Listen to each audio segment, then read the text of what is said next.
Saya tahu awak penat, saya tahu awak berempas pulas, saya tahu awak susah payah untuk cari rezeki dan saya juga tahu awak terpaksa tinggalkan anak-anak kerana kosting sara kehidupan yang makin tinggi. Nanti dulu.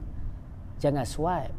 Bagi saya beberapa minit dan saya pasti awak tak akan menyesal.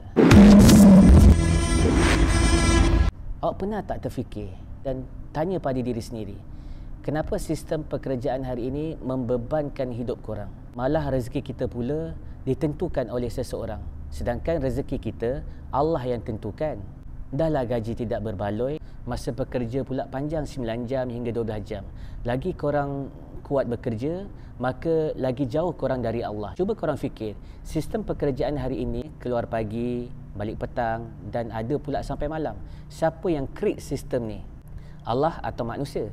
Sistem yang kita duduk hari ini umpama binatang ternak yang dikeluarkan dari kandang belah pagi dan balik ke kandang pada waktu yang ditetapkan. Dan binatang ternak ini pada waktu siang anaknya akan diasingkan dengan ibu bapanya supaya mereka tidak kenal jati diri mereka dan keluarga mereka. Macam itulah sistem kehidupan manusia pada hari ini hingga keseluruhan hidup habis untuk bekerja dan menjadi hamba kepada sistem dunia. Bukannya untuk akhirat. Jadi mesti ada someone yang create sistem ini. Betul tak? Sama ada cara yang betul atau cara yang batil. Semestinya hari ini sistem yang kita duduk adalah sistem yang batil. Kerana ianya merosakkan sistem kekeluargaan dan agama. Memisahkan ibu bapa dan anak-anak. Ibu bapa tidak dapat memberi perhatian pada anak-anak hingga hilang jati diri Islam pada anak-anak. Tidak dapat memberi sepenuh perhatian kepada suami atau isteri. Suami pula tidak dapat mendidik dan memberi agama pada keluarga untuk mengajar tauhid dan akidah.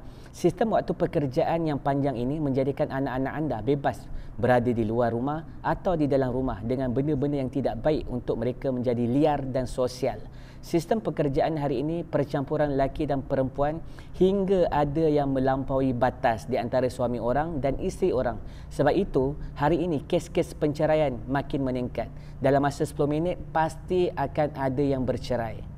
Sebenarnya kita telah diajar untuk follow sistem pekerjaan ini tanpa banyak songeh hingga kita tidak nampak jalan penyelesaian kepada masalah sosial dan ajaran-ajaran sesat yang makin berleluasa ketika ini adalah berpunca dari sibuk mencari duit hingga tiada basic agama. Sistem pekerjaan hari ini telah membuat kita menjadi seorang Islam yang sekular. Saya ada penyelesaian dan langkah-langkah untuk anda keluar dari sistem perhambaan ini. Selama 5 tahun, saya survive dengan cara ini dan 3 tahun saya buat kajian macam mana saya boleh bantu orang Islam keluar dari sistem perhambaan yang bebas dari segi masa dan bebas kewangan. Jawapannya adalah komuniti media sosial. Dengan media sosial sebenarnya korang boleh buat pendapatan dengan hanya berada di rumah sahaja. Tengoklah hasil yang saya dapat, okeylah untuk survive. Dan itu belum lagi sponsor-sponsor produk yang masuk. Jangan risau, semuanya saya akan ajar sehingga korang boleh buat pendapatan setiap bulan maybe dalam 10k. Okeylah kan? Akhir zaman ini memang kita memerlukan sebuah komuniti yang bekerjasama untuk menyelamatkan institusi kekeluargaan Islam yang Nabi SAW bawa yang asal. Jika kita tidak bebas masa dan kewangan, memang akhirat kita akan hancur disebabkan sistem dunia yang kita duduk pada hari ini.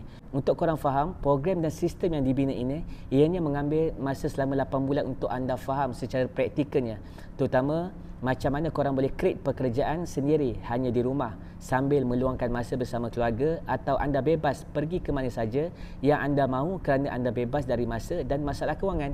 Korang percayakanlah saya dan bagi peluang untuk saya terangkan secara terperinci di dalam program ini.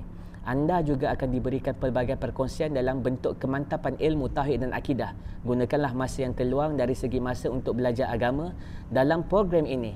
Mahar program ini cuma RM15.90 sahaja setiap bulan selama 8 bulan.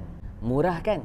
Saya akan berikan perkongsian macam mana caranya saya survive sepanjang 5 tahun ini, sehingga ada masa untuk belajar ilmu agama, ada masa bersama keluarga dan saya tidak terikat dengan waktu pekerjaan serta saya bebas dari segi kewangan untuk survive dengan hanya berada di rumah sahaja.